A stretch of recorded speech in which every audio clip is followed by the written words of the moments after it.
call object permanence object permy. You talk about object permanence in your family enough to call it object permy? Well, we sort of have an ongoing joke that Ben doesn't have it. Of course he does. Mm-hmm. But yeah. You gotta have that forgetfulness when you're a Spurs fan, anyways. You saw my text. Okay, so for those of you that don't know, Spurs have a new coach in a series of coaches, right? Ange Postecoglou, Australian, known for saying mate a lot. Multiple guys have tried to come in, turn this thing around. I mean, the Spurs, they're just like, they're the team that you have like Stockholm syndrome with. And, you know, there's even an adjective for like fumbling the bag. Spursy, exactly. And so yeah, they had like a pretty bad loss on Sunday. And yesterday I brought my husband Ben coffee in his Spurs mug, and I covered up which mug it was. And then I handed it to him, and I was like, I'm bringing this to you to remind you that all things are possible and you are not a loser. Just not winning a trophy. Mm-hmm. But you know, that's what it means to be a fan, right? If your team wins all the time, are you really a fan? Yeah. No, I mean, we've talked about this before. I think suffering is a necessary part of, you know, you can't have joy without suffering. Well, that's Catholicism. And speaking of Catholicism, you know, I'm from Massachusetts, and, you know, before, like, Boston was not a sports dynasty on every single front during my childhood. Like, Red Sox breaking the curse was the real vibe shift. And people forget that. But then, you know, Boston sports was doing really well for a really long time. And so now they're sort of like not the underdog anymore, but the underdog DNA. Oh, wait. There was this meme going around. I don't know if it's a meme, but there was like a tweet going around this weekend that was like, okay, Virginia's for lovers, but we need a state for haters. And there was 3 big quote tweets. I only saw maybe there was more, but I only saw 3. One candidate was Pennsylvania, the other was New Jersey, and the other was Massachusetts, which I think Massachusetts resonates most with me as like a hater state. I will say I did bookmark that tweet. Yeah, you know, it's funny. The other thing that was happening in Boston during my childhood was the Big Dig. I don't know what that is. I mean, I think we should do a whole episode. I was thinking I would listen to an entire like archaeology podcast about the Big Dig. The Big Dig was a construction project in Boston that lasted so long that I think any Bostonian that didn't already have trust issues, you know, came out of this project with severe trust issues. It was a mess. It was ugly. Is this the highway where they like did the underground highway thing? I don't know. I've really suppressed a lot of the details, but I just know like whenever I pass some sort of like ugly road construction, that something deep and visceral comes up inside me from the Big Dig. It's like, you know, it's like my children are going to have like epigenetic memory of the Big Dig. And the other thing is I think this must be a past life thing. I have a deep and visceral hatred of the Lowell connector. I don't know what that is. I don't even know how to explain what that is. It's just like it's a traffic pattern when you drive through Lowell, but I think I got caught on it when I was a young driver one time and got turned around. Get off for hours. Yeah, Lowell just is, I mean, Lowell is an interesting place. Anyway, maybe we do at some point, you and I can both do like a hometown episode where we like go through the lore of that's a good idea. Where we're from. I think that would be really fun. But listeners, let us know if you want that. Listeners, I do want to say I was really remiss not to wish Francis happy birthday on the last episode. And I don't know, we talked about how we never talk about restaurants. But if you want to talk about where you went to for your birthday, or if you're over it, you don't have to. I will say I went to Tolo on Canal Street in New York's, the area formerly known as Times Square, maybe still currently, depends who you are. Or never. Or never. You know, roll your eyes. It was pretty good. It's like, wine bar, Chinese food. I will say there was a duck breast dish with endive and a onion black garlic cream that was fantastic. And generally, everything was pretty good. Service was great.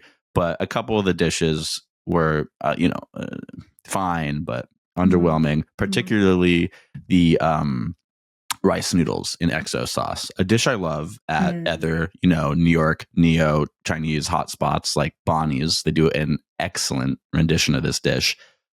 Cholo's was a little, it was just wasn't as flavorful, but overall it was a good experience. It was good. The duck breast though was really the most memorable one. That sounds excellent, Francis. And how many cups of champagne did you have? I had cups. Well, I had 2 flutes, like glasses. I had 2 glasses of champagne, and they were good. Okay, one thing I want to talk about though before our guest gets here today is this article I read this morning in the New York Times called "Gen Z Has Regrets." Which I didn't, open up the front page of the New York Times. They're old enough now to have regrets. I mean, it's unbelievable. They are old enough. I think, because I was like trying to confirm like how old I always forget how old Gen Z are these days. I think Gen Z right now is like 15 to 28 is, I believe, I had regrets the second day I was born. Day after I was born. Is that Catholicism? I don't know what that is. That's okay. Well, but so there's this, so this survey or this article is like, basically about some surveys that were conducted about like how Gen Z feels about social media, different social media platforms, how many hours a day they're spending on these platforms, etc. But there is one graph in it that I want you to guess some numbers. So basically they asked Gen Z respondents the statement, "I wish blank had never been invented." And the blank, there's like 10 different blanks. It's all the major social platforms, also the internet, messaging apps, smartphones, Netflix, YouTube. I love that you're making me guess because you know me so well that I won't have read this. Well, yeah, that's why I brought it up. But it's linked in the show notes and you still know that I didn't look at it. And that makes me feel seen. Well, that's why we're great co-hosts. Okay, but the highest ranked thing that 50% of people said, "I wish blank had never been invented." What do you think it is? It's one of the social platforms. Instagram. Wrong. Instagram Snapchat was actually number 5 with 34% of these Gen Zs said they wish it had never been invented. Snapchat was number 3. 43% wished it had never been invented. A social media app. Yeah, it's a social media app. Are dating apps considered social media apps? They're not on this list. Okay. TikTok is number 2. You're just climbing the list. TikTok is number 2. 47% wished it had never been invented. Facebook? You're so close. Facebook is number 4. 37% wished it had never been invented. Twitter? There's like Twitter. Yeah, Twitter. 50% wish Twitter had never been invented. But Twitter is the smallest of all of these. It is. So that's very surprising. And I didn't think there was so many Gen Z users. No, I don't think so either. And like, to me, I feel like most of the issues around social media and aspiration are the more visually forward platforms, which Twitter is not. So that's very surprising to me. I'm going to look into the methodology after this call. I wonder if it has something to do with like, Elon Musk X, and like maybe before they wouldn't have said it. Like maybe it's this like the modern of the past, 1 to 2 years, extra toxic Twitter that they're talking about. But still, I didn't think they were on it. It's not a lifestyle platform to me. Obviously misinformation is an issue, but I don't know. I feel like it would be surprising to me if Twitter's having the most negative effect on the day-to-day life of Gen Z. I mean, it's not really I've never really viewed it as an interpersonal bullying platform. No. Well, actually, though, more and more, because I've like seen a couple times recently, like somebody had posted a selfie. I saw like this was like 3 quote tweets in, but somebody like quote tweeting a screenshot of somebody else insulting a selfie they'd posted, like multiple people saying like, just really toxic, mean things about it. I think because Twitter is like, on Twitter, things escape containment in a different way than Instagram. Whereas on Instagram, it might get shared to the DMs, right? And people are going to like be mean and whatever, roast it, discuss it there. But on Twitter, that happens as well. But it's more of like, discussing it in the round. It's very surprising. Anyways, so I read this morning, and then not half an hour later, I'm going through my emails. And the latest edition of Casey Newton's Platformer newsletter was in there, telling me that Instagram announced new rules today, making accounts owned by users under 16 private by default and requiring parental permission to change settings, which this won't go into effect in various regions until January.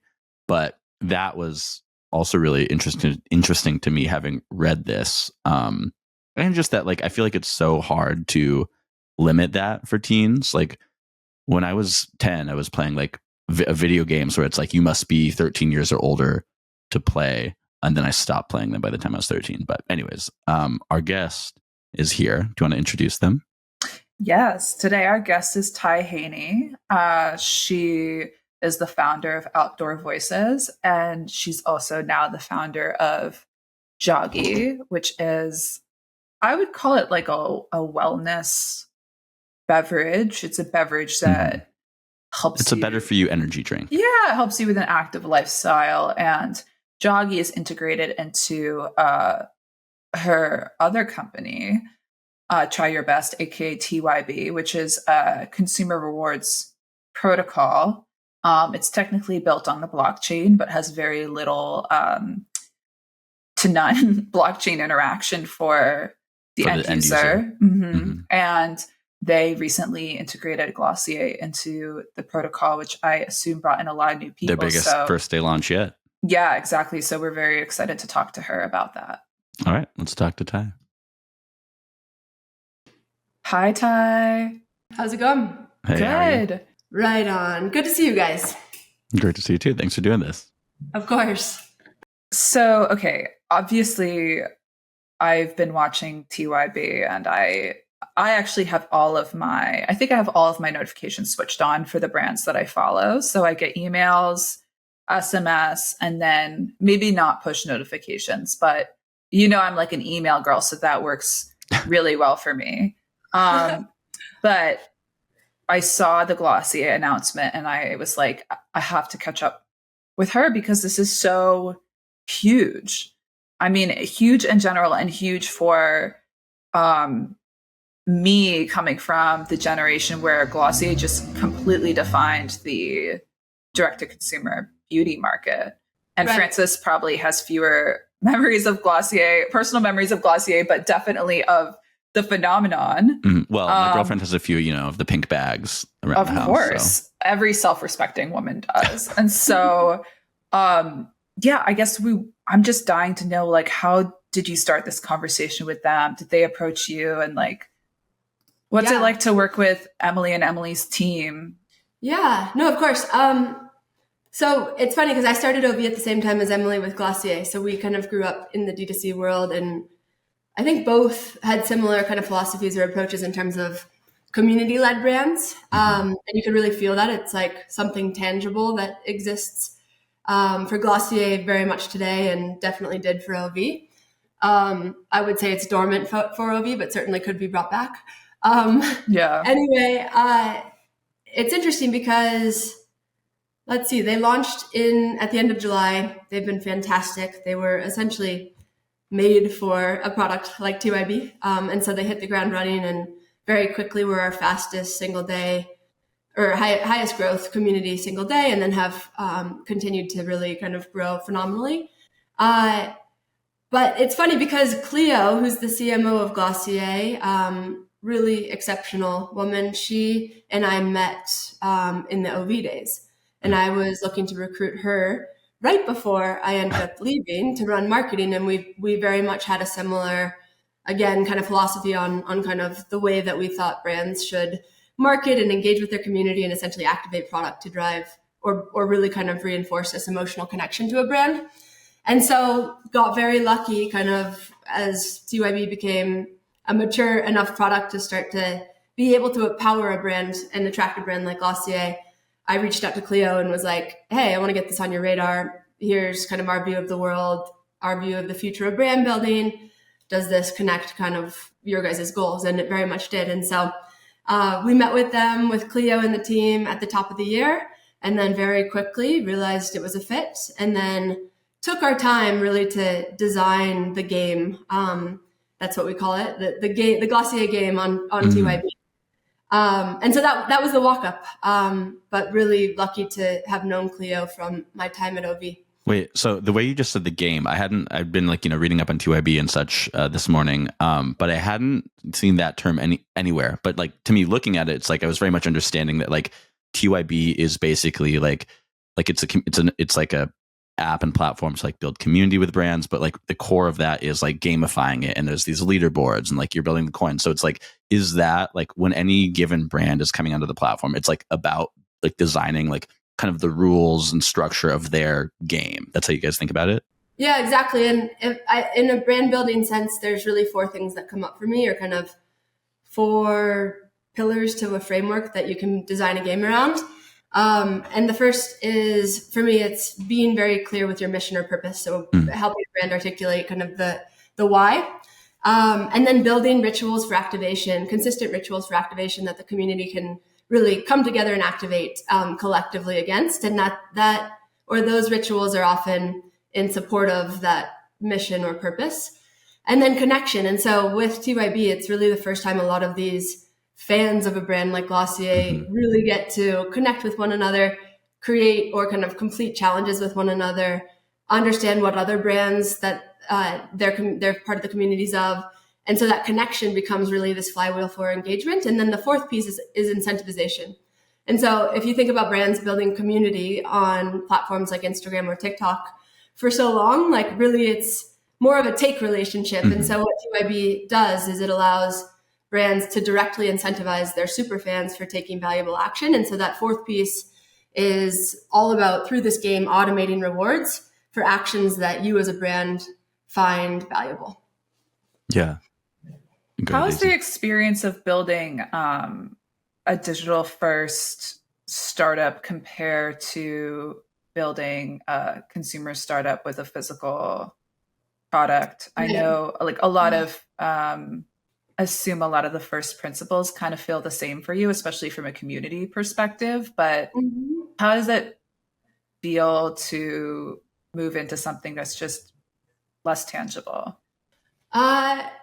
I love it, in fact. To not have to be overly concerned or actually like very precise with inventory of like physical things and widgets is a breath of fresh air. And I like to say I'm a software to software CEO, which is kind of a fun and unique kind of evolution. It's certainly taken me a moment to like get up to speed in terms of how the way kind of the coding world and software and technology is built. But I've been fortunate and kind of, I guess, had the foresight to bring a lot of experts in this space into the equation from a team perspective early. So I've learned a lot. That said, like, I love building. And so anything from zero is like such a fun experience for me. And in anything, it's just architecting essentially this vision and then figuring out the team and the squad and the talent that's required to go execute against it. And I'd say compared to my first go, I started After Voices at 23. I'm certainly a lot more data oriented, but it's very much still this, or maybe today I view it as this art and science or this dance. Like I'm quite driven by vision and instinct. And I think in a lot of ways, like I consider myself lucky to like feel a lot of conviction in my vision, but I'm much more, I require essentially data and like real-time data right next to that to continue to refine. And I think that's what's so cool about this digital product is like all of that is in real time right in front of you. And the learning is just exceptionally fast. Mm-hmm. So with Outdoor Voices, you were like a first-time founder, and now it's 2 at the same time, Joggy and TYB, which to me, it's like not the second and the third time founder. It seems like it's the second time founder at once. What's like, but they seem also very integrated. Like looking at it, like Joggy was TYB's first brand partner, and it seems like they're kind of joined at the hip in this way. How are you like, what's the relationship between the two? How much separation is there for you? Seems complicated. No, not complicated. It's funny because TYB started as a collection of brands. And so it wasn't a technology out of the gates. And really kind of my vision was more of like a consumer holding co for some of these. Like, with kind of an how do we drive efficiencies kind of on the back end and then have this portfolio of brands. Really like the kind of purpose for this portfolio of brands was to maximize happiness through movement. And so that's very much something in my DNA and like what I wake up excited about. And so that's how TYB started. It was the umbrella company, and Joggy was one of those brands. In fact, there are 4. And so they're little brands in a box that one day might be activated.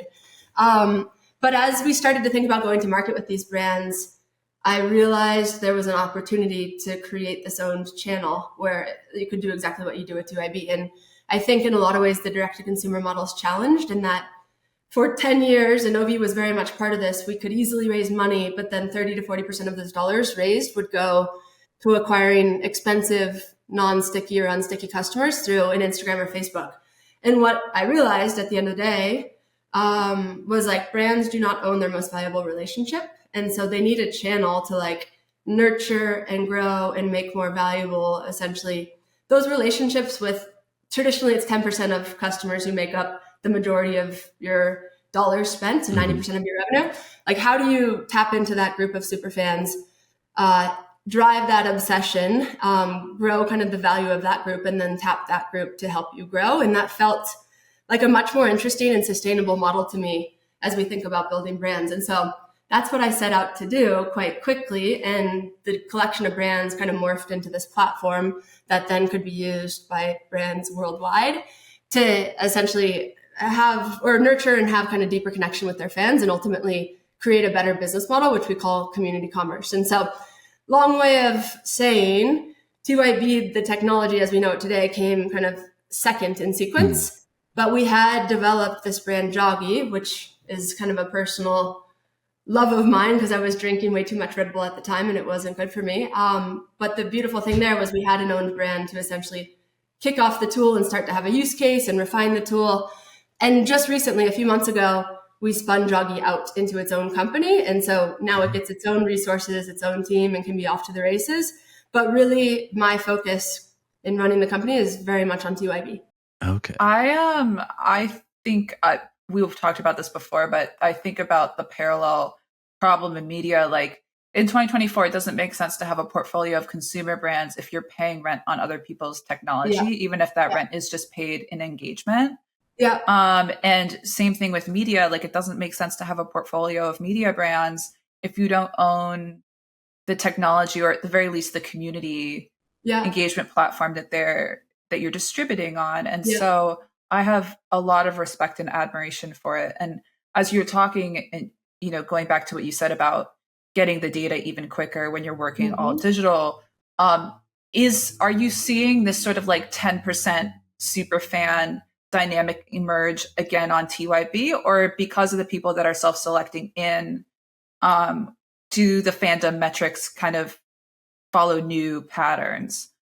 No, that's a great question. So this first phase of TYB is pretty simply replacing loyalty, or kind of like traditional loyalty and ambassador programs, which to be honest are really fucking boring. You've migrated some brands like their loyalty programs elsewhere fully onto TYB.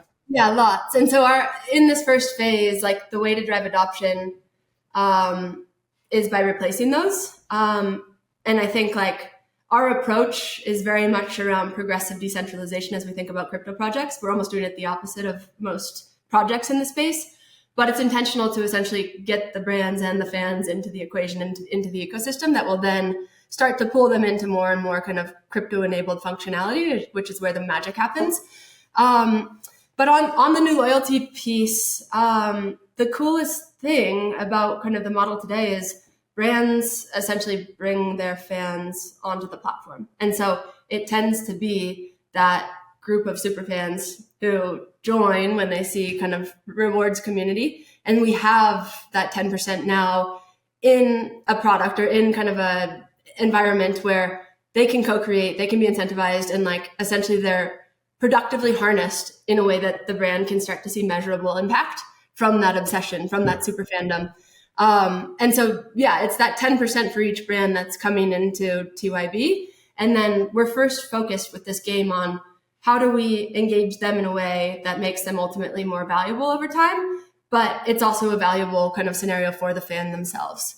And again, like that reward piece, and a lot of what attracted me to the Web3 space originally is thinking of this idea of ownership, not only in relationship, but ownership of things that I earn as a fan, and this ability through smart contracts to more meaningfully increase the incentive mechanism of a fan, let's say, because I've been a fan of and a participating fan of Glossier for X amount of time, I therefore get kickbacks or royalties or revenue-based rewards as I grow my relationship with the brand. So that brand fan incentive mechanism is really kind of at the core of what we're trying to tackle and kind of experiment into every day.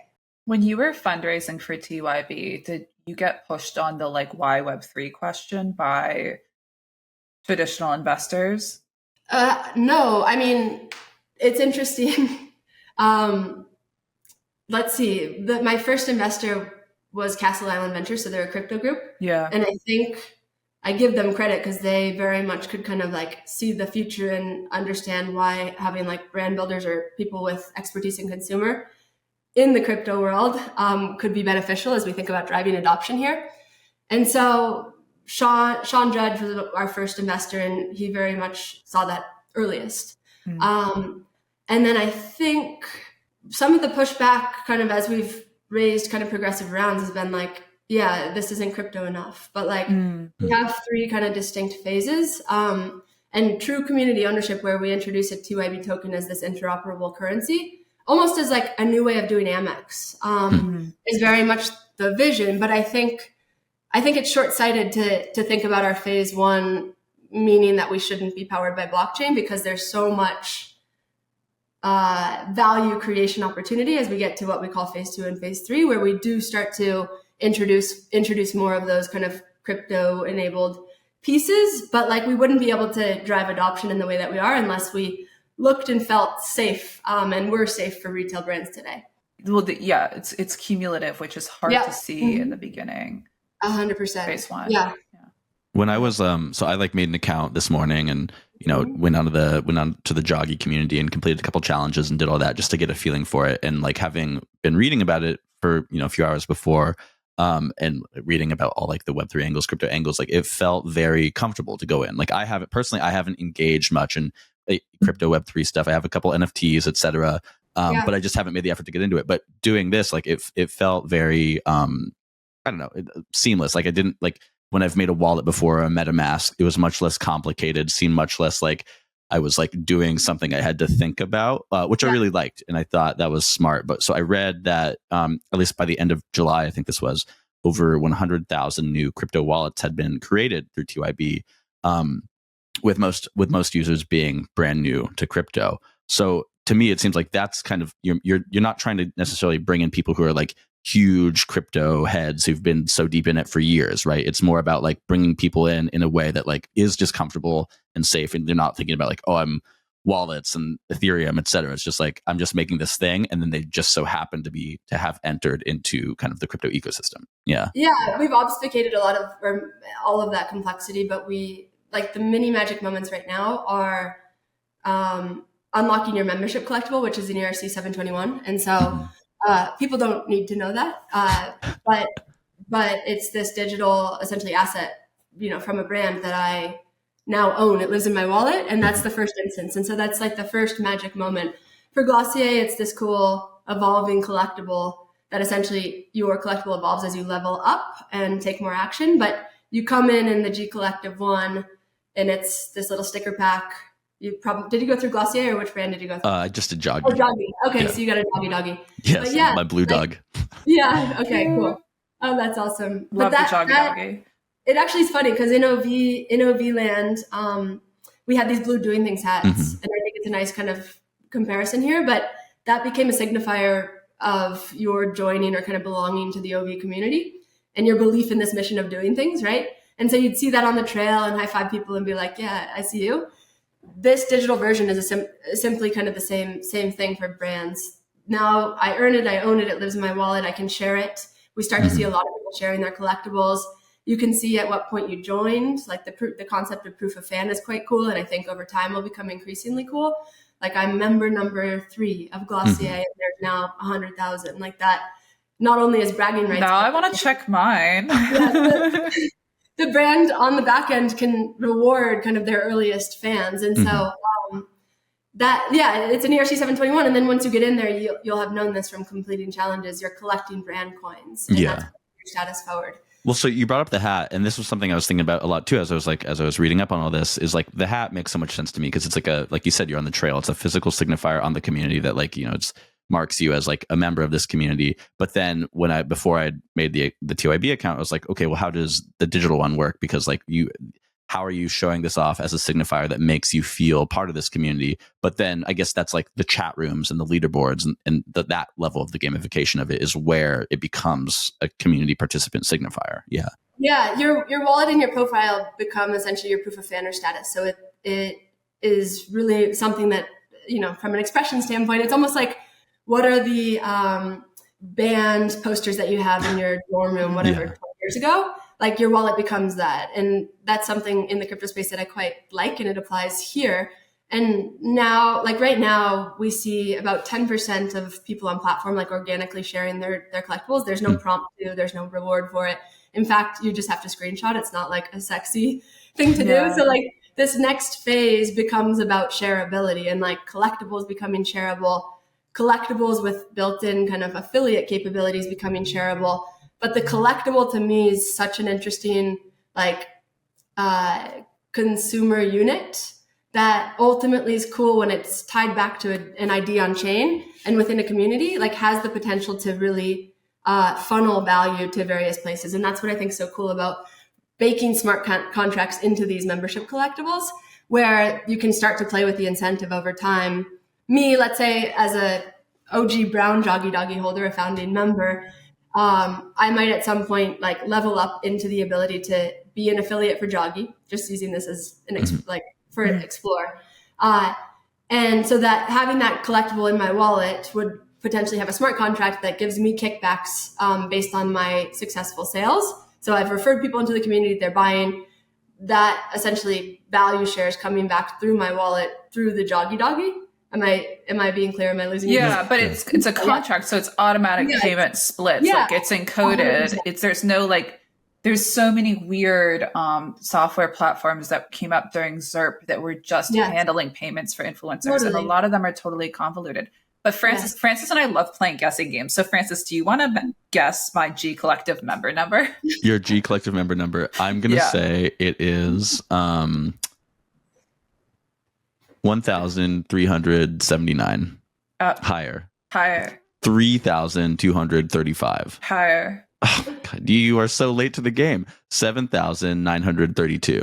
It's 6,295. Okay. But I would argue I'm still in the first 10%. Which is quite good.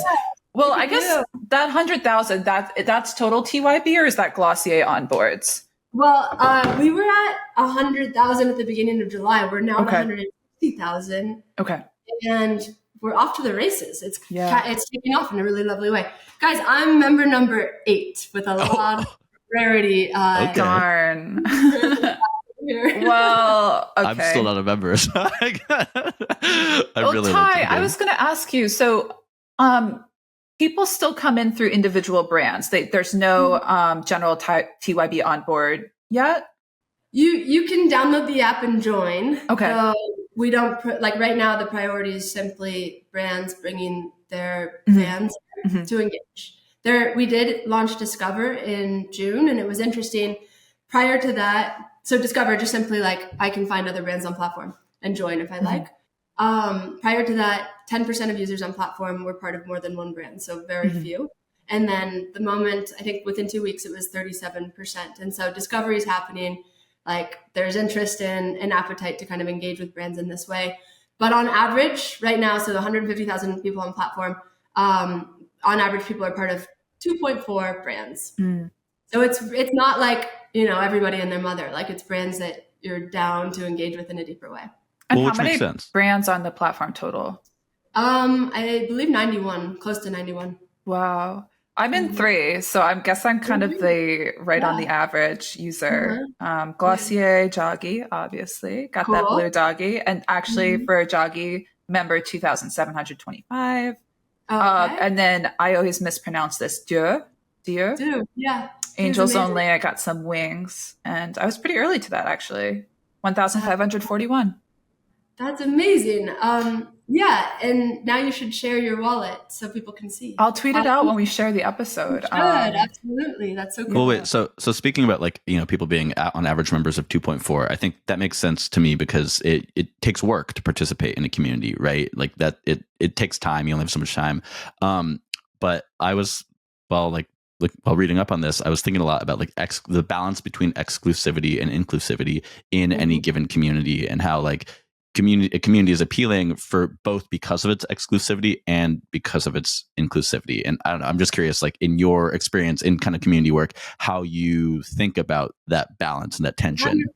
Yeah, that's a great question. And this is where the game creation becomes fun. And so it's funny because still your interaction on tyb does feel a bit like work.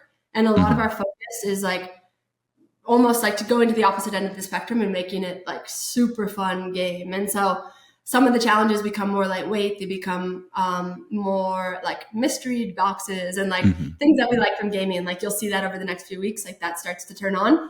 But this is set up in a way that you can invite anyone in, but they have to progressively essentially pass checkpoints or like get through friction points or complete challenges to earn their way into more exclusivity, which means, let's say, higher reward engagement or higher reward kind of perk opportunities. And so in the Do community, for instance, only at kind of level 2 can you be part of the what they call Exploratorium, which is their product testing group. And so it's designed in a way to be like wide aperture. Anyone can join, but like you have to prove your fandom. There's tiers. Yes, exactly. To be able to get to, the sweet spot. Yeah. It's like leveling up in a video game. 100%. And then really what's cool on the back end is this is an own channel. So you have access to all of this first party data. And so brands can take, psychographic, demographic, status from like how many coins have I earned, et cetera, type data, and then use that across their channels to like get more specific in terms of how they speak and sell to them. And then we call it community commerce, but you have measurability in terms of TYB members versus non-TYB members. So we integrate with Shopify. And so you can see essentially people who engage in these ways and then in certain challenge types, ultimately, what does that do for them as a total value customer? And so across TYB, what's really interesting is we're starting to see strong correlation between those that complete more challenges being having higher frequency of purchases. And so really what's important to me here and just like what becomes really valuable over time is how do we show brands kind of programming or engagement that ultimately drives incremental and higher revenue with more predictability. But that's thing you haven't had access to on the brand building side. It's essentially connecting like the left brain and right brain, the growth and the brand marketing pieces, which is quite valuable, it turns out. TYB is like an exportable segment that has its own LTV and integrates with Klaviyo. Yeah, you can very easily compare people within your community and not, and then drill back into like what engagement. For instance, an example from OV, which was always hard to prove, but I did it because it was required, was what's the value of people coming to events. And as we were able to connect the dots from a data perspective, and we didn't have a tool like TYB, rather it was scattered everywhere, the data, we found that if you could get someone to a second event, they were 4 times more valuable over time. And so those are the types of proof points or data vignettes that we essentially allow brands to now have access to. And in many cases, it's like, don't do that type of engagement again. It didn't do anything for us from a business impact standpoint. But it teaches you.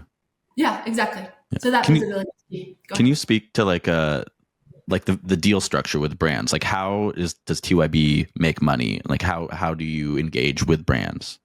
Yeah, of course. It's simple or straightforward, traditional SaaS. And so brands pay us an annual contract to bring essentially their group in here and then engage with them with the tool in this way. Over time, we'll start to introduce kind of value share opportunities. So we have a feature going live in a few weeks called TYB Shop. And essentially it ports in kind of hero products from Shopify, but then you can also put community exclusive products that are only accessible to people in various levels. And so there will be a take rate on some of those kind of net new sale opportunities, as well as you think about digital collectibles and in-app purchases. That becomes really fun as we think about kind of the user value share or creation opportunities and how TYB shows up. That makes sense. How about? Sorry. No, Daisy, you go. Well, I was going to ask if you know the average age of the user on TYB right now. Yes. Average age is 22. Oh. And it's predominantly female. So it's quite young. She's young. And TYB, like, I think this is evident, but popped off in beauty, I think for obvious reasons. They tend to be at the forefront of these types of tools. Recently launched into the kind of the apparel and fashion segment with, or vertical with Urban Outfitters and a brand called Kolkaya. And Seish too, right? Sneakers? Seish, yeah. Seish is an amazing brand. Seish is super cool. They just collabed on kind of running groups or running events with Glossier. We're seeing more cross-pollination amongst brands on platform, which is super cool. But we're also expanding into artists and like talent fan engagement. And so Paris Hilton launched her community, Living Society, recently. But I think I noticed with the Paris Hilton thing, sorry, I saw, I think on your Twitter, you were retweeting it, where it was like, it's like the phone thing that is maybe the NFT that you get, but then like the more you engage, it kind of evolves. And that to me was very like Tamagotchi, Pokemon. And that was like the game really manifesting in a more pronounced way than maybe some of the other examples I'd seen. Yeah, no, 100%. So levels is a new feature, but essentially your collectible, exactly, levels up, evolves into a richer version, and then technically unlocks different experiences and different rewards.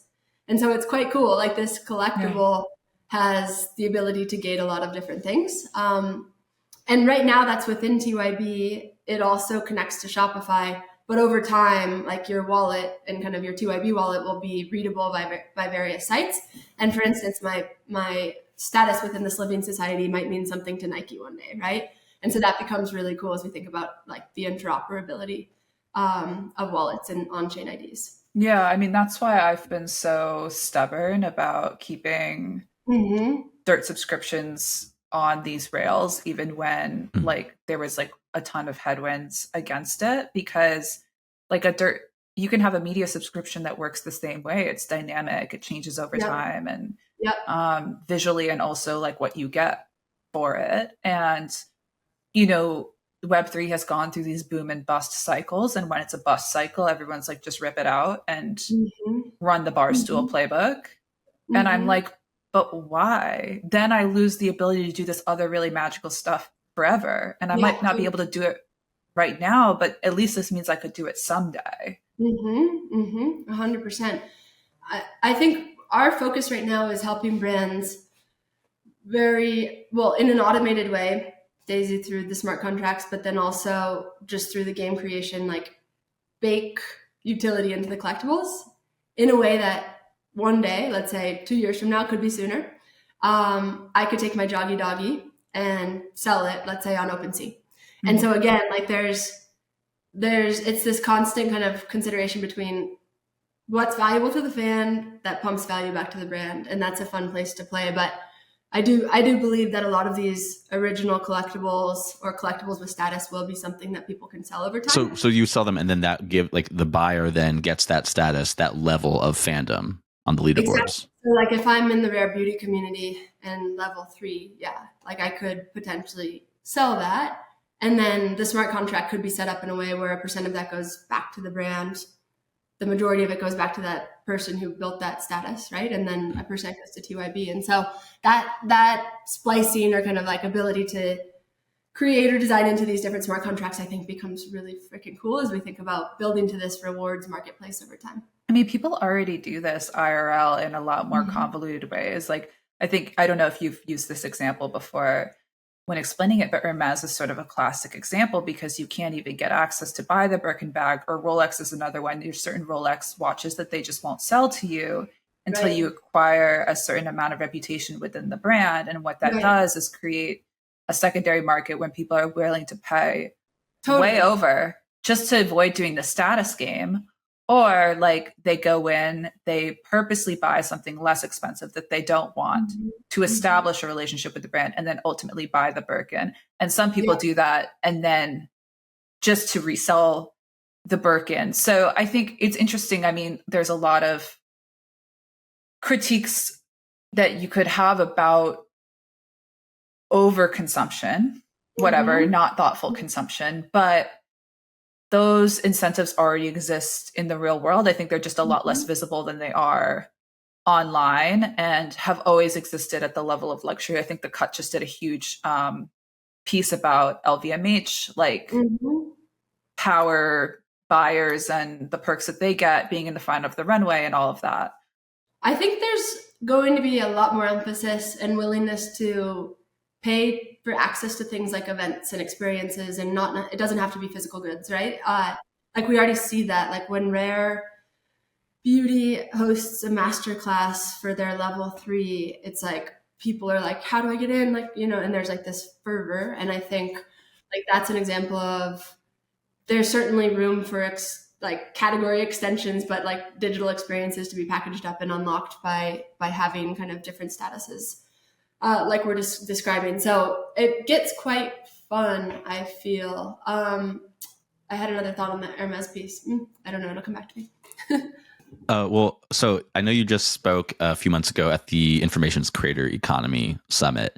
And I was before I was, I couldn't find like a transcript or anything of what you'd spoken about, and I'm curious, but what I'm picking up is like the creator economy angle here with TYB is like, as opposed to like, on Instagram where you follow the brand, et cetera, and like you're part of their following, you're helping, create value for them by being a follower, where it's like here you actually are getting some of the value back. And so that's the creator economy angle, is like you become more of a like a recognized valuable participant in the brand relationship. 100%.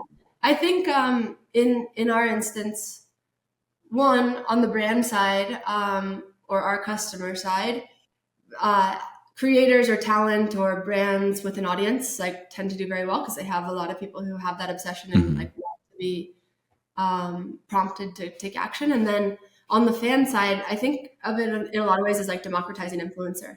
And a lot of people like want to go do this work for brands or complete these actions for brands that they love. They haven't traditionally had the opportunity to like, one thing that's popped off is like normal customers or like micro influencers, or just like people who don't consider themselves an influencer but might want to be. The ability to access a PR box is like all the rage. Yeah. And so that's part of the, like, I don't know, Francis, if you know what a PR box is, but like that's influencers. Well, like that, everybody is obsessed with this thing. So if you can design the game where like, as you take these actions, you can unlock that. And like, that's such a magic moment for people who aren't used to getting like PR boxes sent to them. But it's it's cool from a brand perspective because this is like a verified group of customers. Like they're actually buying from you. And that feels just instinctively like the right people to incentivize. Yeah. In a way too, it's like when I think of like, when there's like brands hire for like, campus ambassador or whatever, student ambassador for the, New York region, whatever, like this kind of replaces that as a job almost. It like, you don't have to like go post it on Indeed or like on your Instagram. Like the TYB users are 100%. those people. Yeah. And you have one kind of universal community, and then you can segment it based on different roles that you want to create. So you know that like in our past, we'd have our doers group at OV, which was like university ambassadors. And then we'd have product testers, and they were managed across all these different surfaces, which was operationally a shit show, but more importantly, to measure. And so, this like gives you an elegant kind of universe to like segment different groups, but all like, and then decide kind of the visibility of engagement or rewards. And so it simplifies lives for brand builders in a big way. Yeah. I was also thinking about like, a community, when a community gets so big, that's like a champagne problem, right? Like, let's say when it's like 200,000 people in the Glacier community, and it's like, what do you do with that? Because then there's like the exclusivity thing is kind of like compromised, but I mean, maybe it's just already explained by like, there's the levels of it. And so you just create more levels and you create like sub communities, et cetera. Like, I don't know, I'm curious how you think about like dealing with like the problem of scaling a community and how the exclusivity becomes more fraught. Yeah, I think we'll still see like that 10 to 12%. Hopefully we can get it to like, we can keep pushing kind of that super fandom percentage up. But I still think there's like a long tail of people who just are loyalists who are down to like earn coins for their purchases, right? And so I view it as a spectrum of loyalty. Like if I'm a super fan, I've downloaded the app and I complete the challenges and I'm like there in every instance. Like the tool should work in a way for the brands that like when I need action, like against my marketing calendar or whatever the plan is, like I get the full force of that superfan group taking that action.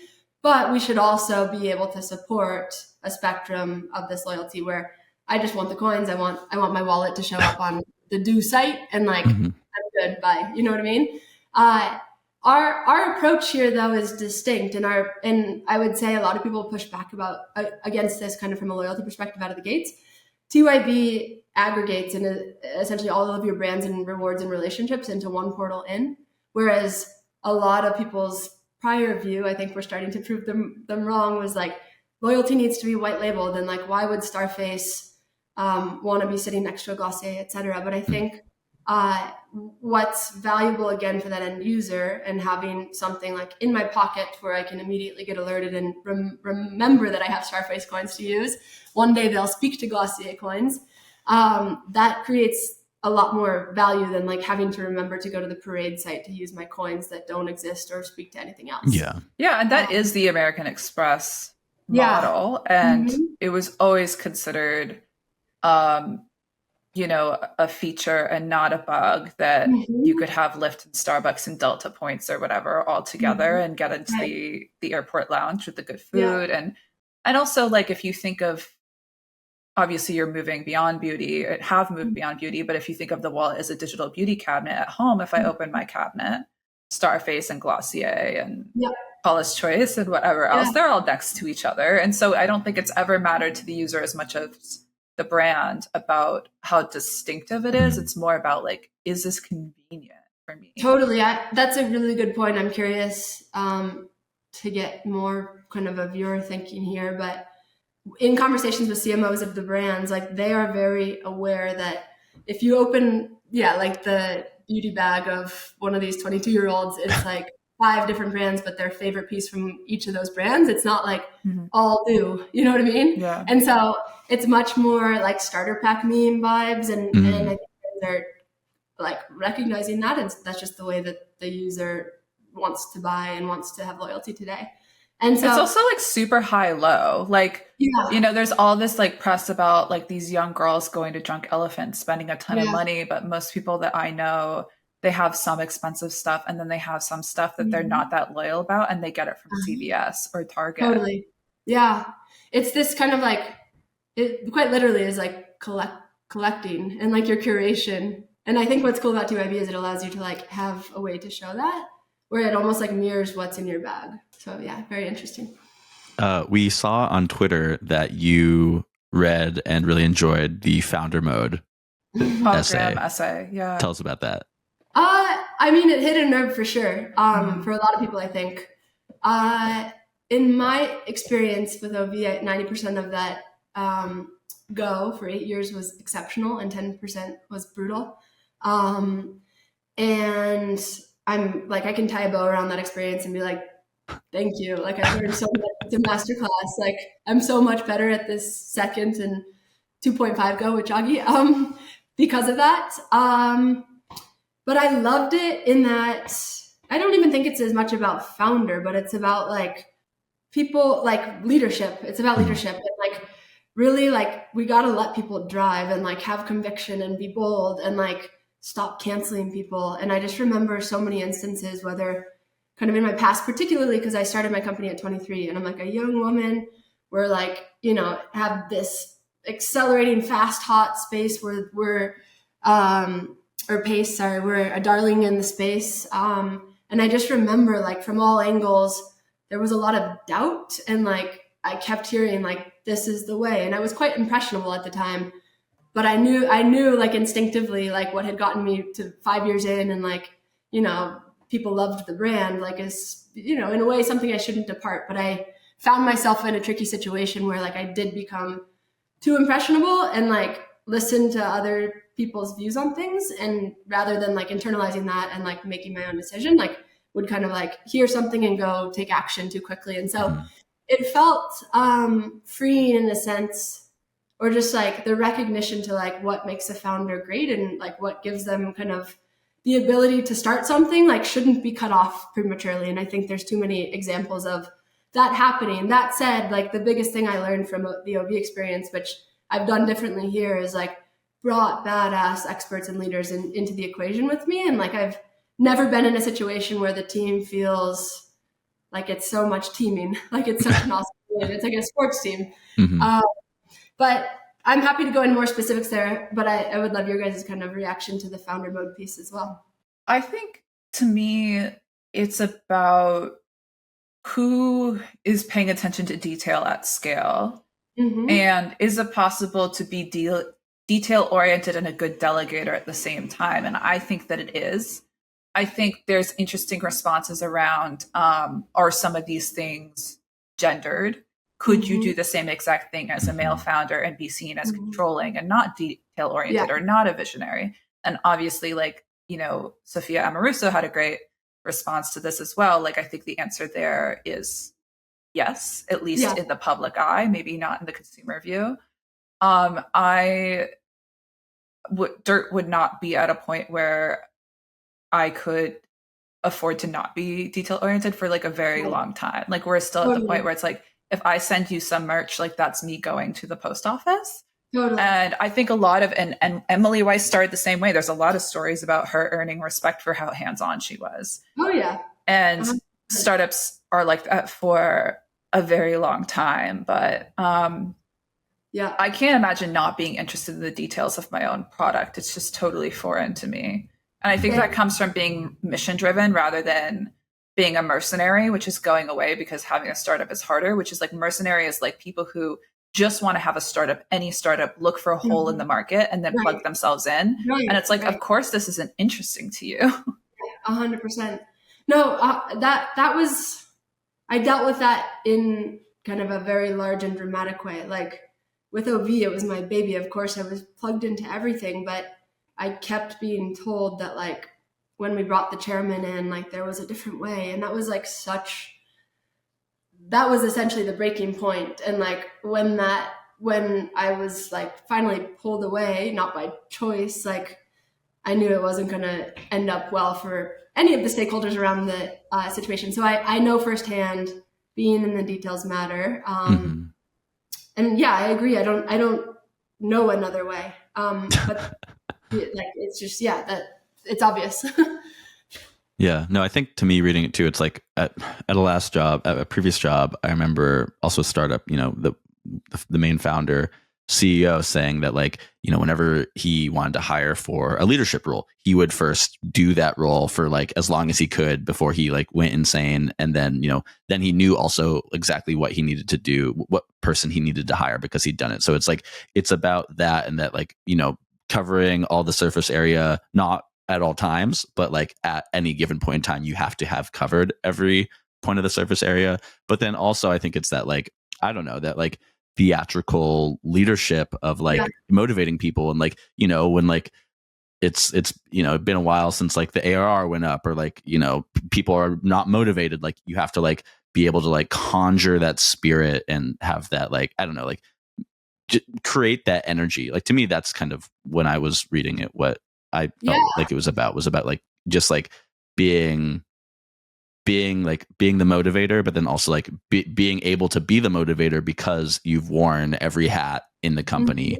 And like that to me was kind of the founder it was describing, right? Yeah, I think like the founder's the one like creating the original recipe for the Kool-Aid that people like hope to stick around. You know what I mean? Like, and again, like I've witnessed and been part of something firsthand where that's ripped out and it's not good. That doesn't mean like there's different roles that you play at different stages, like totally eyes wide open to that. And again, it's like, it is a team thing. But I think the moment you have too many people in there, potentially like brought in by other people than the founders themselves, like you get this weird dynamic where there's like people who like came for the original vision and kind of like culture created, and there's like quirks and weirdness to it, but that's what makes it really sticky and like people fall in love with it. And then you almost have, at least in my experience, had people that like the board came to consensus on who needed to be in there and like was a big manager from like a fancy company, but they're like resistant to, particularly in my case, like a young woman as their boss that like does things in a particular way. But like that friction and that rub, like it needs to come together or you don't end up in a good place. And I think ultimately, like, the other thing I've gotten a lot better at, which I had no clue would be part of the game, is like politics. And my first go, like, I did not spend time warming relations with my board, but like that ultimately like came to a bad head. And so I'm a lot more cognizant and thoughtful, and just like, I spend a lot more time with the people I don't like, and like flip that and find ways to flip that. And it's part of the job. It's probably my least favorite part of the job, but here we are. I mean, a lot of people say, like, it is an election year. A lot of people say great startups are like cults, which is kind of like where that Kool-Aid thing comes in. But it's also like people forget that in the beginning, a startup, no matter how big the vision is really like a small business as well. But unlike other small businesses where you're like, this is a coffee shop and it will always be a coffee shop and it's sort of contained within that aspiration, like, you don't really earn the ability to like relax once the business plateaus. Like, you only earn into bigger problems and the right to keep going. Like, your reward for surviving the hardest things is you just get to keep going and do a harder thing. And I mean, everything, having a small business and having a startup, obviously I have a ton of respect, and I have more respect for literally any business on the street now because of that. But there's this, like, playing the game, whatever, like, people talk a lot of, I mean, Paul Graham's a great communicator and essayist, but I would say most communication about what a startup is not at the level of his communication. It's a lot of like bullshit that people spew on Twitter. And it's all a fancy way of saying that they run a small business and that they spend most of their time just trying to survive. And I always respect people that are more honest about that, because well, Ty, I think I read that you said you want, like, this time around, you want to build much more slower, more sustainable, less like chasing that scale really quickly, right? I would say I have here a few things in reaction to that.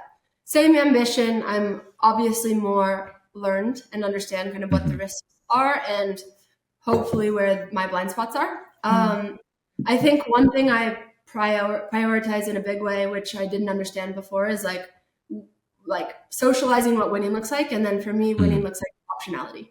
And so like designing the company, like my position within it, et cetera, to like have optionality. Like, we want to be built to like have an exit, you know, in 3 years, if that is what winning looks like to this group, but then also like take a big swing. And like in my past, to be like, I'm going after Nike and like at all costs, which is awesome. But then like I didn't have the visibility to like understand what could go wrong and like how you could have de-risked that potentially. That said, again, to kind of like our first point, like building in the software space, like scale can happen much more quickly. And so I wouldn't say it's about going slower. It's just about being a lot more thoughtful and de-risked in the approach, while also no less ambitious. And then I also, just from a personal, like, what am I focused on perspective, I have a chip on my shoulder in the best way, because OV had all of the ingredients to be like fucking awesome. It's make money and have fun, and those things hand in hand. Like that, it's literally like on my computer what I say every day: make money, have fun. Like that combo of things sounds perfect. But as you can tell, it'd be hard for me not to like want to swing big, but that designing kind of different levels of optionality into what winning looks like is really kind of how I think about it now. That's perfect. I think that's a perfect place to end this too. Make money, have fun. Check out tyb.xyz. Anything else you want to plug? We have a massive launch going live tomorrow. I assume this will be out tomorrow. 7 a.m. Eastern Standard Time. Yep. Oh my God, how cool. Let's see. It goes live at 8 a.m. Anyway. It'll be out. Perfect. Okay. Rare Beauty is launching. They're expanding their world quite literally with their launch of Rare World. And so they started with an ambassador community called Besties. It was closed, so not public. It wasn't open. People couldn't join. And now it expands to the public. And Selena herself has a video and kind of invite to the group to kind of set expectations. And welcome people in. So it's very exciting. I think it'll be our biggest launch yet. That's Awesome. amazing. Well, Congratulations, Ty. Check it out. This has been Tasteland with Daisy Aliotto, Francis Zier, and Ty Haney. We'll see you next week.